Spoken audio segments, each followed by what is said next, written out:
ഒന്നാമത്തെ കാര്യം എന്ന് പറയുന്നത് ഇവിടെ മുതല വരുന്ന സ്ഥലമാണ്. എന്നെ സപ്പോർട്ട് ചെയ്യാൻ വേണ്ടിയിട്ട് ഇവിടെ 2-3 കുഞ്ഞുങ്ങളുണ്ട്. ഞാനപ്പോൾ അവരെ കാണിച്ചു തന്ന് അവരെ പരിചയപ്പെടുത്തിയിട്ട് പോകാം. കാരണം മുതല വരികയാണെന്നുണ്ടെങ്കിൽ അത് കാണിക്കാൻ വേണ്ടിയിട്ട് അവർ നിൽപ്പുണ്ട്. അവർ മുതല അപ്പുറത്ത് മുട്ടയിട്ടിരിപ്പുണ്ട്, കുടുംബമായിട്ട് ഇരിപ്പുണ്ടതൊക്കെയാണ് അവർ പറയുന്നത്. പക്ഷെ ഞാനൊന്നിനെയും കണ്ടില്ല ഇതുവരെ. എന്തായാലും നമുക്ക് അവരെ ഒന്ന് കാണാം. ഇവിടുത്തെ ട്രൈബൽ കുട്ടികളാണ്, അപ്പോൾ അവരെ ഒന്ന് കാണാം. അങ്ങോട്ട് നോക്കൂ. ഇതുങ്ങളാണ് നമ്മളെ ഇത്രയും നേരം സപ്പോർട്ട് ചെയ്തത്.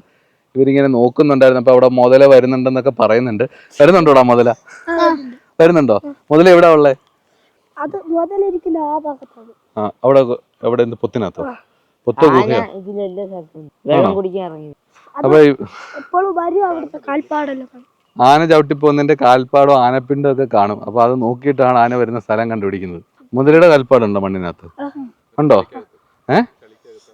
ചെളിക്കകത്ത് മുതലയുടെ കാൽപ്പാടും ഉണ്ട്. അപ്പൊ അത് കണ്ടിട്ട് അവര് കണ്ടുപിടിക്കുന്നത്. അപ്പൊ പേരെന്തോ മോന്റെ?